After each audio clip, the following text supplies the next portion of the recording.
white boys and white girls as sisters and brothers. I have a dream today. Brib de minuit. Salut bribeurs, salut bribeuses et bienvenue dans cet épisode bonus des Bribes de minuit. Un épisode un peu particulier puisqu'il a d'abord été diffusé dans la langue de Shakespeare, comme vous pouvez vous en douter. Il s'agit de mon épisode I Am a Black Poet, épisode 7, avec Wayne Benson, portant sur la condition noire aux États-Unis. Sinon, moi, c'est Johanna, et vous écoutez Bribes de minuit, un podcast poétique dédié aux écrivains d'un jour ou de toujours, poètes la nuit et aussi parfois le midi. Ce podcast part de l'envie de partager de la poésie contemporaine et se veut communiquer des moments d'évasion à des auditeurs en mal d'inspiration, confinés entre 1 ou 2 pages blanches, 3 répétitions ou quelques instants d'insouciance. Un dimanche 2 fois par mois, je vous révèle les poésies de bribeurs qui ont épousé l'anonymat, côtoyé le doute, mais aussi les écrits de poètes ou poétesses qui souhaitent partager leurs pensées noires ou leurs réflexions bucoliques. Aujourd'hui, j'ai le plaisir de vous partager un épisode doublé par mes soins. J'ai interviewé Wayne Benson, un poète d'Easton en Pennsylvanie. Wayne croit non seulement au pouvoir des mots, mais aussi à la capacité d'un poème à transmettre un message. Au premier abord, il peut paraître un peu timide, mais parlez-lui d'identité et de poésie, et il vous invitera très vite dans son univers pour vous aider à trouver les réponses à vos questions. Ses travaux ont été publiés dans divers magazines, mais il est également rédacteur à la revue Elevation et l'humble hôte de The Basement Poetry Podcast, où vous, en tant qu'auditeur, êtes invité à vous détendre, vous asseoir et écouter de la poésie.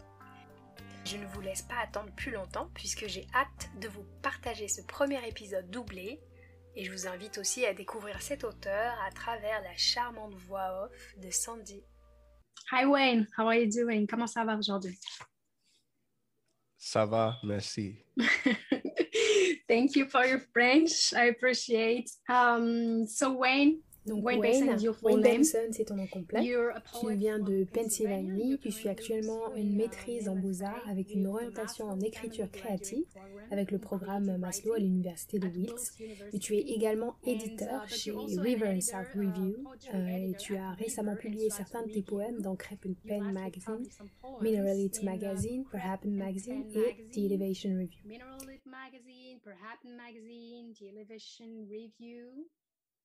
Et le truc, c'est que je t'ai découvert, tu es hôte de ton propre podcast qui s'appelle The Basement Poetry Podcast, et c'est là que littéralement tu parles de poésie, dans ton sous-sol. Et c'est cool parce que maintenant, je verrais un sous-sol comme quelque chose de plus romantique, à cause de ta poésie, bien sûr.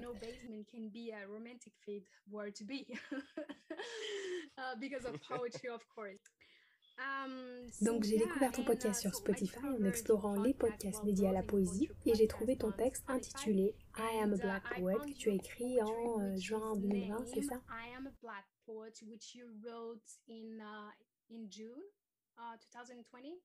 Oui, c'est ça, exactement. J'ai sorti ce poème en juin et en fait, il a été publié par The Elevation Review en novembre de cette année-là. Et je suppose que, je veux dire, tu dois te poser 1000 questions quand tu sors dehors chaque jour comme n'importe quel être humain.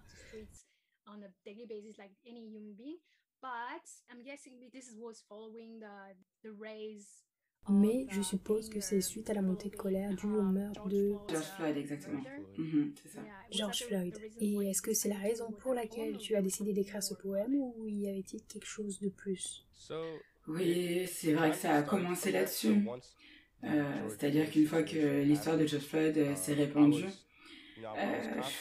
tu sais, j'écrivais constamment de la poésie et puis le sujet de la race est devenu vraiment tellement gros, tu sais, dans les nouvelles, tous les jours et sur les réseaux sociaux.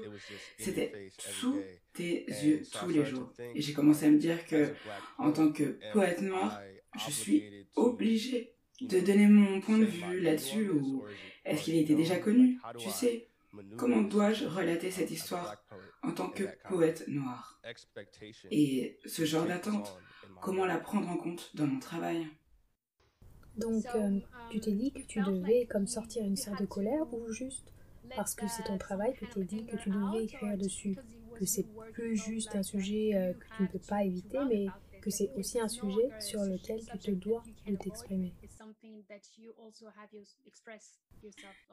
Sincèrement, C'est plutôt quelque chose que j'ai vu comme pour lequel je devais m'exprimer. Mais je ne voulais pas parler du cas George Floyd spécifiquement.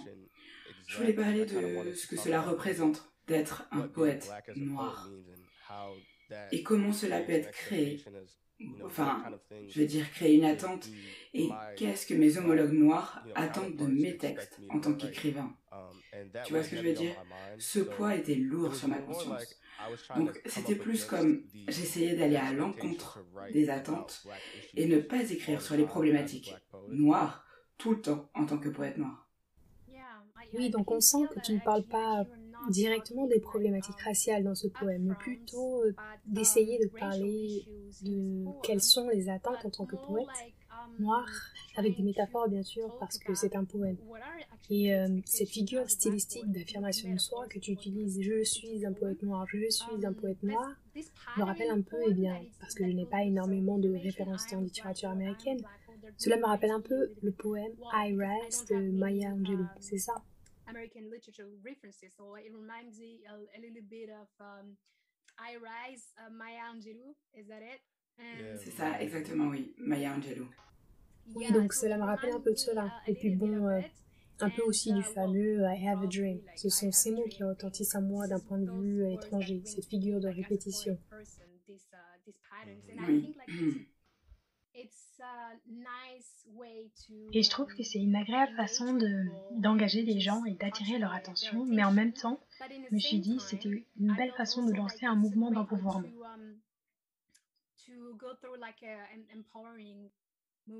Passer par cette figure d'auto-affirmation, je suis, c'est une bonne chose pour donner une image positive de soi à la communauté ou même pour soi. Et c'est pour ça que ça m'a plu. Mais peut-être y avait-il quelque chose de plus que je n'ai pas saisi.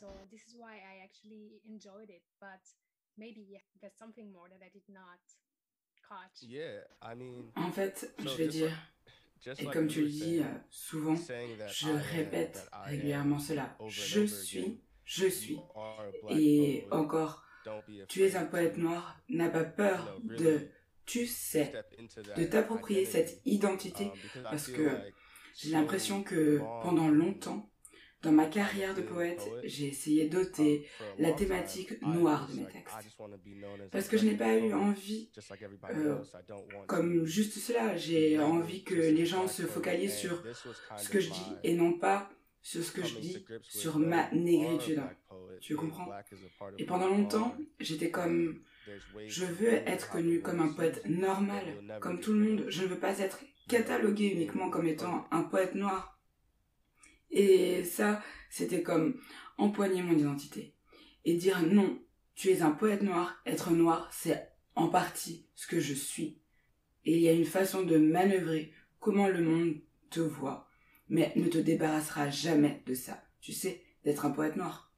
Et est-ce que tu aurais ce poème à tes côtés pour le lire? Oui, bien sûr, je l'ai. Yeah, I'll let you read the poem so that people can understand any better what we're talking about. For sure.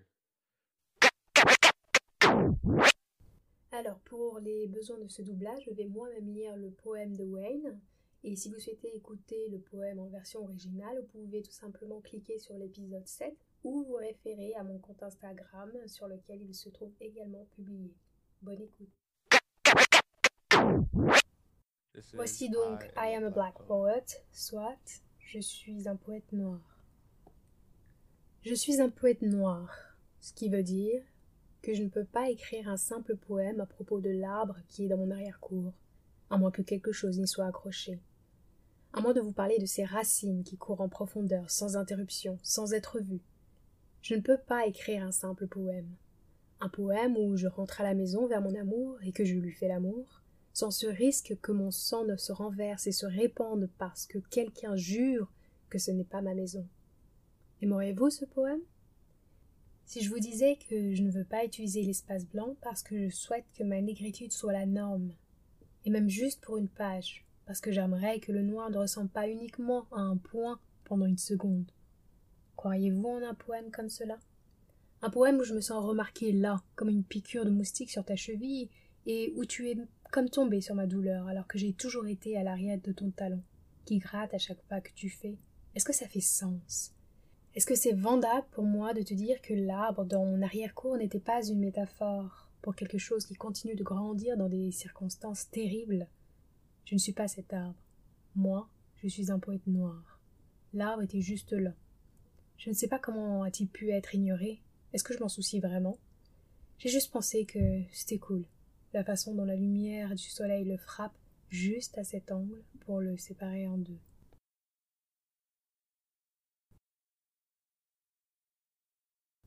Merci. Merci. Bravo. Tu as une arrière-cour et tu as un arbre dans ton arrière-cour. Ce n'est pas juste une métaphore, c'est une vraie situation que tu décris. Ouais, exactement. Il y a de vrais arbres dans mon arrière-cour et j'ai cette énorme fenêtre chez moi par laquelle je regarde parfois quand le soleil se couche. Et parfois, je me dis que c'est vraiment beau. Je vais écrire là-dessus un jour. Mais j'étais comme... je peux pas, pour que les gens aiment ce poème, ça ne peut pas être juste un arbre. Ça doit être, en fait, quelque sorte, une métaphore pour toutes les années d'esclavage. Mais aussi, tu sais, être noir pendant les années d'oppression, pour que les gens, je suppose, puissent saisir ce sens. Et c'est avec ça que je galérais. La deuxième raison pour laquelle ce poème a attiré mon attention, c'est que j'utilise plus ou moins la même comparaison, cette métaphore de l'arbre. Mais pas pour décrire une identité noire, mais pour décrire le racisme. C'est un arbre, ça a des racines, donc il faut regarder son ensemble pour comprendre d'où cela vient. La seule chose, c'est que je n'ai pas d'arrière-cour. Et si je regarde par la fenêtre, je vois aussi un arbre. Il y a un arbre juste en face de moi. Je vis dans un immeuble, mais il y a quand même des espaces verts autour de moi. Et donc, je regarde cet arbre aussi et je me suis dit, peut-être que ce mec a un arbre et dans sa cour, et il a dû le regarder pour faire ce genre de métaphore. Mais c'est la seule différence. J'ai besoin de quelque chose d'abstrait pour parler de poésie et écrire un poème. Donc ma métaphore était plus comme, tu sais, en Afrique de l'Ouest, il y a cet arbre que l'on appelle l'arbre à palabre. So my metaphor was more like, in Western Africa, there's this tree called the palaver tree. Un arbre à palabre. Où tu sais, par exemple, dans un village, les gens se rassemblent et parlent autour de cet arbre. Donc, c'est plus quelque chose de familial.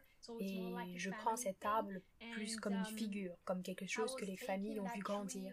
Et c'est pourquoi ces familles, encore aujourd'hui, elles ont encore ces biais, ces stéréotypes et ces clichés dans leur esprit. Et c'est cela que j'essaie de décrire dans mon poème. Mais là, on parle de toi aujourd'hui. Donc, and this is why I tried to depict in my own poem that we're talking about you today. So I love that idea.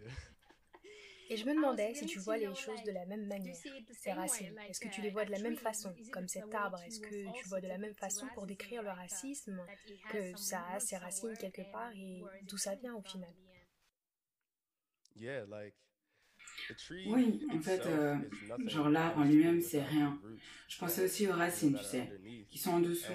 Et je pense que même si j'ai envie de me distancier du fait que l'esclavage a eu lieu à un moment, et parfois je n'ai pas envie d'y prêter attention, quand je regarde cet arbre, je ne peux pas penser à ça. Même si je ne le veux pas, je ne peux pas penser à ces différentes générations qui, tu sais, ont vécu ces terres où cet arbre grandissait, qui ont vu cet arbre grandir. Et tu sais, juste l'idée qu'il y aurait pu possiblement y avoir un corps pendu à cet arbre, je ne sais pas. Je ne serais jamais capable de le savoir, mais les chances sont telles que elles sont toujours là. Et donc je dois penser à tout cela. Et donc, une partie de moi réalise que je suis un poète noir. Et moi, regardant cet arbre, ça ne peut pas être qu'un arbre, même si je souhaite que ça ne soit que ça. Il n'y a probablement pas de lien entre ces deux questions, peut-être, mais quand même. Une chose à laquelle j'ai pensé, afin de résoudre le problème des violences policières, dans les nouvelles, on a beaucoup parlé de formation des forces de l'ordre. Et je ne sais pas combien de temps cette formation dure, mais d'après ce que j'ai lu en ligne, cela peut durer jusqu'à 1 an ou quelque chose comme ça. from what I saw online, it can be like up to a year or something. Et I don't know either, je ne sais pas non plus comment cette formation se passe, mais si on devait faire une comparaison, pas sûr que ce soit la plus bonne, mais tant pis. Il y a 3 ans de cela, je crois, il y a aussi eu ces 2 gars au Starbucks qui se sont fait arrêter juste pour avoir demandé d'emprunter les toilettes, etc. I remember that. Oui, je me rappelle de ça. Ouais. Et ça a fait la une partout dans les journaux et ça a choqué beaucoup de gens. Et une chose, c'est qu'apparemment, il y a eu une formation après cela. Starbucks a fermé beaucoup de ses magasins, au moins 3000 de ses enseignes, quelque chose comme ça. Et il y a eu une formation pendant 4 heures pleines pour former ces gens à propos des stéréotypes et des biais cognitifs. Stereotypes and cognitive bias. Vraiment? Non, du moins, c'est ce que j'ai entendu dire aux infos. Je n'avais pas entendu parler. Ouais, et cette formation, je ne sais pas vraiment si c'est efficace, mais si on devait la comparer à la formation des policiers, je ne sais toujours pas à quel point c'est efficace, mais ce genre de biais cognitifs, on le racine ailleurs, n'est-ce pas?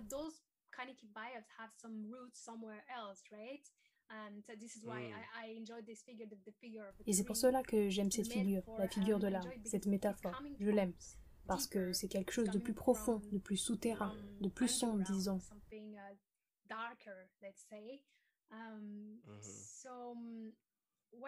Donc, ce que je pense, mon point de vue personnel, c'est que ce problème, cela doit être abordé bien sûr auprès de n'importe quel être humain, pas juste auprès du serveur de café ou de l'officier de police, mais auprès de toutes les professions. Cela doit être abordé. Je ne sais pas combien d'heures, combien de minutes, mais cela doit être abordé avant. Donc maintenant, tu es en master, tu es toujours étudiant.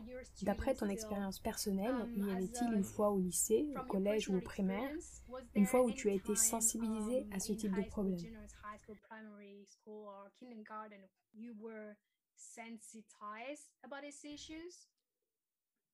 Honestly, Honnêtement, il n'y a jamais eu un moment à l'école en tant que lycéen, en primaire ou au collège, où il y aurait eu une conversation à propos de discrimination raciale.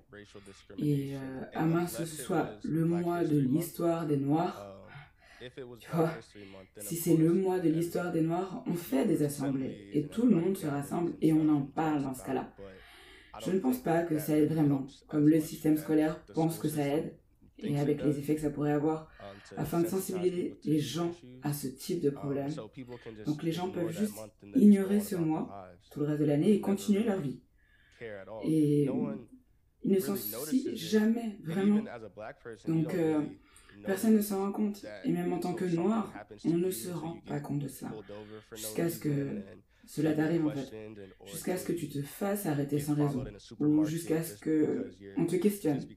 Ou qu'on te suive dans un supermarché. Juste parce que... en fait, parce que t'es noir.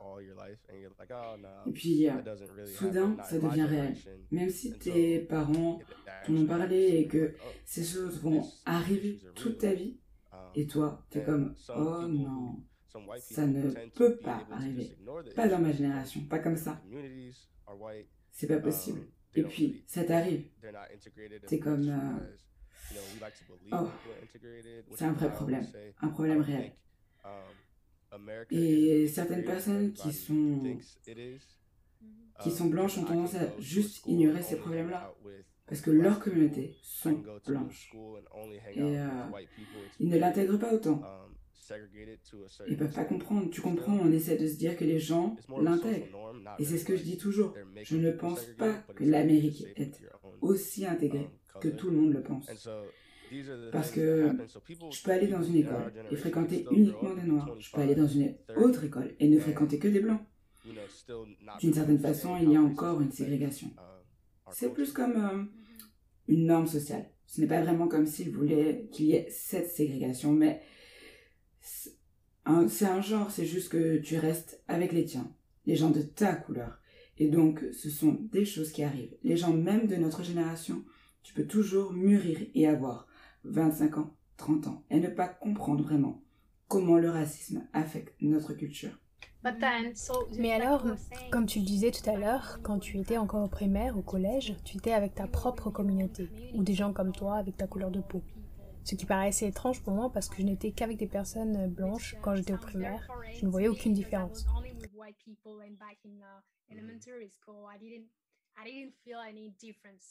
Il y a ce concept qui prend de l'ampleur en ce moment que les gens n'appartiennent pas à une race, ils sont racialisés. Et j'adhère un peu à cette théorie, ce concept.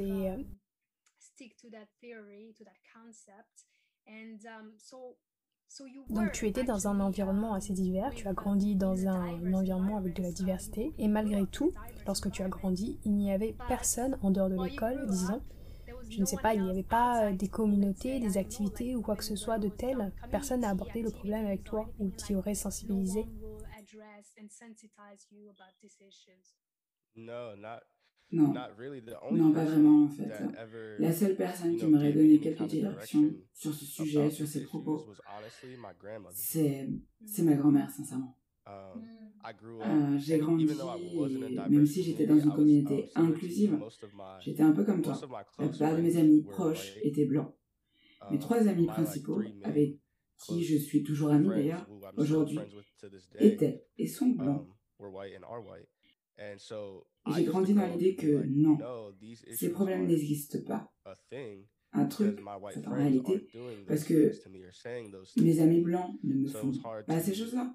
really understand C'est toi everything. qui My m'expliques grandma ces would be the choses. one to tell me like, Enfin, c'est no, ma grand-mère these qui are disait ça. real Donc, issues.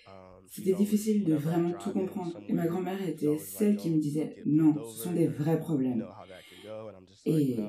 elle I a used to toujours be like, raison. no, that's not a thing. À chaque fois que je But conduis quelque as I part, grew up, elle me dit toujours everything ne that te she fais was pas telling arrêter me parce que started to tu become sais a lot comment more ça peut real. se passer pour toi. Et And moi, after je seeing suis on the comme news and then obviously non. experiencing Et en some avant, things myself, je I'm me like, disais que ce okay, n'était my pas grandma quelque actually chose de was réel. right, but she was the Mais only quand one j'ai who was grandi, really willing tout to ce tell qu'elle me me the truth disait a commencé à devenir about bien plus que everything that réel. goes on in our community. Et après avoir regardé les infos et que je traverse des épisodes racisants moi-même, je me disais ok, ma grand-mère avait raison. Mais c'était la seule à vraiment vouloir me dire la vérité à propos de tout ce qu'il se passe dans nos communautés.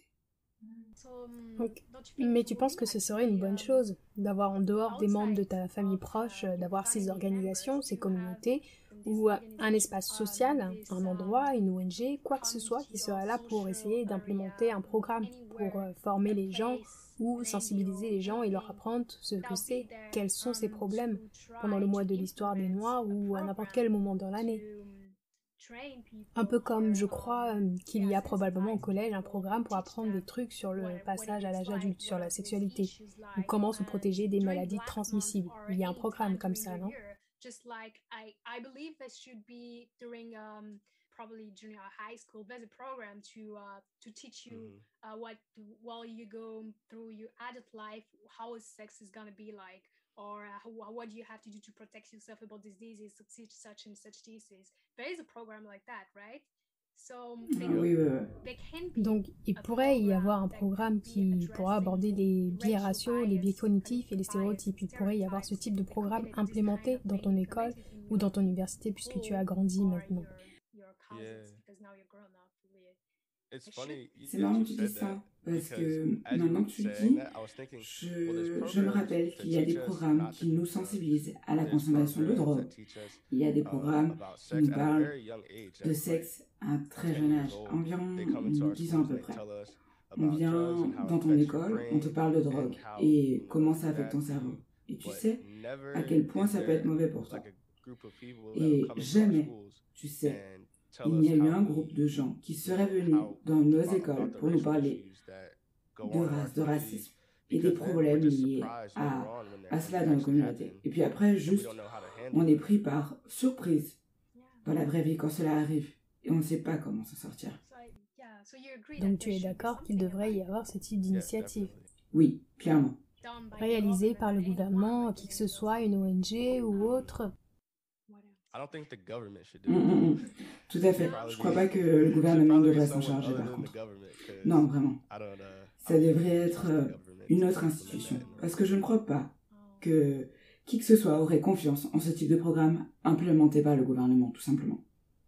Et c'est quelque chose de récent ou c'est plutôt à cause du gouvernement mis en place par la dernière personne au pouvoir, pour ne pas nommer cette personne? C'est juste que je pense que qui que ce soit au pouvoir, il y a énormément de méfiance envers le gouvernement aux États-Unis. Et de se dire qu'il y aurait ce type de programme sans réel agenda, un agenda sous contrôle, ce serait difficile à croire, honnêtement. Je vois. Parce que la raison pour laquelle je dis ça, c'est qu'ici, les programmes d'éducation à la sexualité, nous n'avons pas non plus de programme de sensibilisation aux biraciaux, mais il y a un genre de formation pour les officiers de police. Et je crois ces choses arrivent bien avant. On grandit avec ces biais cognitifs avant. Donc il devrait y avoir quelque chose avant. On n'a pas ça non plus, mais on a quand même des programmes d'éducation à la sexualité. Et c'est le gouvernement qui finance ce type de programme. C'est pour ça que je me suis dit, le gouvernement pourrait s'en charger. Mais ça, c'est dans mon esprit de logique européenne, je crois. Non, je comprends. Ouais, c'est juste un de ces trucs. Tu peux voir en fonction de quelque chose, pour que ce soit implémenté par le gouvernement, ce qu'ils considèrent être un problème digne de combat. En fait, ils croient que un tel problème est plus à même d'être traité par les problèmes de la communauté, de la race. Et je crois que ce que cela montre, c'est que la plupart des gouvernements préfèrent balayer les problèmes raciaux sous le tapis. Et puis ils finiront bien par l'apprendre dans la vie. C'est tout. Je crois que c'est un peu comme ça qu'on en est arrivé là, où on en est aujourd'hui en fait. Il y a un truc que j'ai pas... Enfin, juste pour revenir sur ce poème, la fin. Est-ce que tu pourras nous expliquer ce que tu veux dire par « le soleil le frappe au bon angle pour le séparer en deux ». Tu veux dire quoi par séparer cet arbre en deux?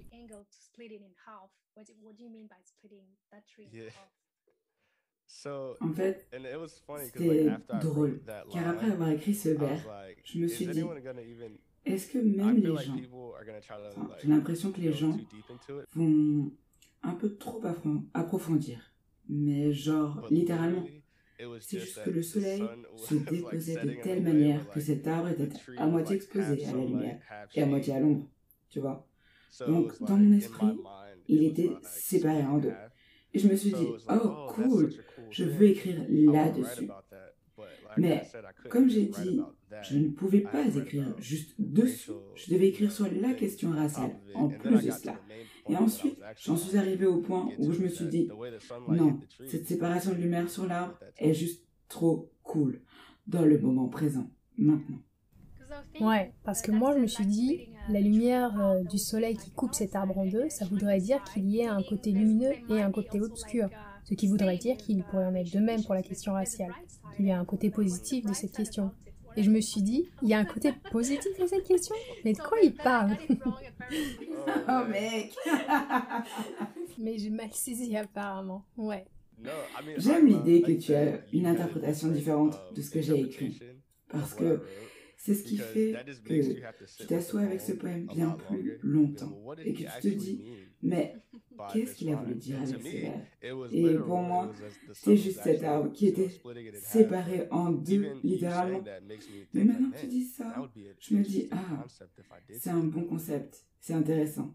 Et si je l'avais dit comme ça, pourquoi pas? Ouais, c'est un poème intéressant. Et je suis contente qu'on ait différentes interprétations. Oui, c'est clair. Et tu vas avoir ton master cette année ou quand exactement?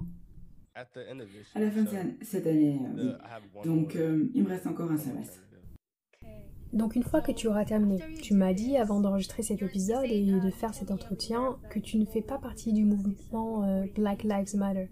Et tu ne fais partie d'aucun autre mouvement, c'est bien ça? Non, je ne fais pas partie d'autres mouvements, non. C'est pas que je n'apprécie pas ce mouvement Black Lives Matter, en fait. C'est juste que moi, personnellement, je ne suis pas affiliée de quelque manière que ce soit, en fait. C'est juste que je suis sous ma propre botte. Et mais je suis plus dans l'idée de combattre le racisme tous les jours, en général, un peu dans cette idée-là, tu comprends? Et ici, d'outre-Atlantique, il y a cette confusion pour moi. Il y a énormément de mots dièses et de mouvements. et je ne sais jamais comment faire la différence entre les deux. Par exemple, Million Hoodies, je ne sais pas si c'est un mot dièse ou un mouvement, ou même Say Her Name, je ne sais pas si c'est une organisation ou un mouvement. Et c'était l'objet de ma question quand je te demandais si tu faisais partie d'un autre mouvement, mais tu ne l'es pas. Non. En fait, je ne fais pas partie d'aucun de ces mouvements-là. Donc ce que j'allais te demander, c'est, tu ne veux pas t'engager auprès de ces organisations, mais comment tu penses qu'avec l'écriture créative, tu seras capable d'aborder ces problèmes et enseigner à qui que ce soit de ta communauté ou les jeunes en général, les sensibiliser aux questions raciales en tant qu'écrivain?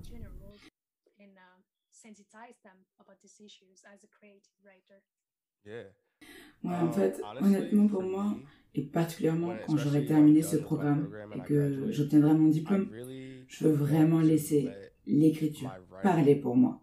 En dehors de l'écriture, je ne suis pas une personne très sociable. Je suis très timide en fait. Donc pour évoquer ces problèmes dans le poème que j'ai écrit là, dont on parle, il y avait quelque chose de nouveau pour moi, que je n'avais jamais abordé, ou je n'avais jamais accordé d'importance à ces problèmes avant. Et donc, ce que je veux faire, c'est utiliser cette écriture pour sensibiliser les gens à ces problèmes et les laisser lire le texte et avoir une conversation à ce propos. Et pas seulement mes homologues noirs, mais aussi mes homologues blancs. Et les laisser lire le travail et les laisser poser des questions, s'interroger profondément. Parce que je pense, le plus gros, là tout de suite, j'ai l'impression que beaucoup de gens sont déçus. Que des personnes blanches te posent des questions sur le mouvement Black Lives Matter ou sur le racisme, qui spontanément te demandent comment ça, tu ne sais pas ce qui se passe. Et on est genre défensif parce que tout est tellement faux et à la fois réel aux informations, tout ça. Mais en fait, j'aime bien quand les gens s'arrêtent et te disent « Hey, regarde, je ne comprends pas ça. Est-ce que tu peux me l'expliquer? Est-ce que tu peux m'aider à comprendre ?» Et là, je peux leur montrer avec un texte ou avoir ce dialogue avec eux. J'ai eu ce type vraiment très vieux venir vers moi un jour lorsque j'étais au travail. Il y avait peut-être à peu près 90 ans, je dirais. Et il me demandait, est-ce que tu peux juste m'expliquer? Car je suppose qu'il venait de voir une pub. Et juste, il n'avait pas compris, en fait. Et il se demandait, qu'est-ce qui se passe dans notre pays en ce moment? Et je me suis assis avec lui peut-être 30 minutes environ, alors que j'étais censée travailler, hein, tu vois. Et je lui ai expliqué tous ces mouvements sociaux qui étaient apparus dans notre pays. Et là, il a adoré que je puisse avoir cette conversation avec lui. Et ça ne changera peut-être pas sa façon de voir le monde, bien sûr, mais au moins, j'ai pu avoir cette conversation avec lui. Et c'est cela que je veux faire, juste avoir une représentation ambulante de cette personne capable d'avoir ce genre de conversation avec ces gens-là. Donc ce que tu veux dire, c'est que sensibiliser les gens, ce n'est pas juste créer des organismes ou des communautés, ce n'est pas juste ça, c'est un travail quotidien. Ou juste, en tant que citoyen ou citoyenne, je devrais juste parler à mes pairs, mes voisins, qui que ce soit. Et je devrais saisir l'opportunité de parler de tels problèmes, poser des questions sur les problèmes de telles personnes et d'essayer de les comprendre en tant que citoyen.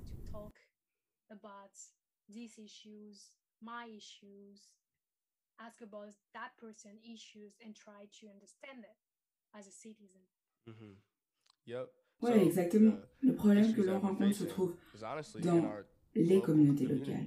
Donc, tes voisins, les gens avec qui tu vas au boulot tous les jours, en fait. Les gens que tu rencontres au supermarché. Ce sont ces gens que tu peux affecter directement. Je comprends que des gens bénéficient de plateformes bien plus grandes. Tu sais, leurs voix sont bien plus grandes, bien plus célèbres. Ils peuvent affecter des millions de personnes en un instant. Mais je ne veux pas que les gens pensent que les conversations avec leurs voisins à propos du racisme n'ont aucun impact.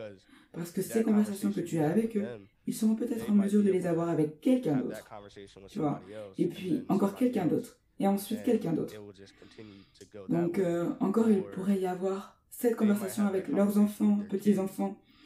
Et leurs enfants n'auront pas à grandir dans ce même cycle dans lequel leurs enfants ont malheureusement grandi. Donc, enfin, leurs parents, je voulais dire, ont malheureusement grandi. Donc, je ne veux pas que les gens pensent que les petites conversations n'ont pas d'impact, ne sont pas importantes, parce que j'ai eu les plus importantes conversations avec les gens avec qui j'étais le plus proche à ce propos.